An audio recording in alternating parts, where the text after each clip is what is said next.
લાંચિયા અનિલ મારુના કેસમાં મોટો ખુલાસો થયો છે। અનિલ મારુને ફિક્સ પેમાં 2500 ની જગ્યાએ 5000નો પગાર આપવામાં આવતો। 5 વર્ષ સુધી ડબલ પગાર મારુને ચૂકવવામાં આવતો। 2009માં મારુની ઉંમર પૂરી ન હોવાના કારણે કરાર 2014માં થયો। 2015માં તેને કાયમી કરવામાં આવ્યો હતો। અનિલ મારુ જેણે 1,80,000ની લાંચ માંગી હતી અને રંગે હાથ તેને ઝડપી લેવાયો હતો લાંચના રૂપિયા લેતી વખતે।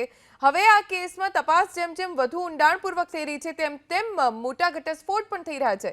2500ની જગ્યાએ 5000નો પગાર અનિલ મારુને ચૂકવવામાં આવતો અને એ પણ 5 વર્ષ સુધી।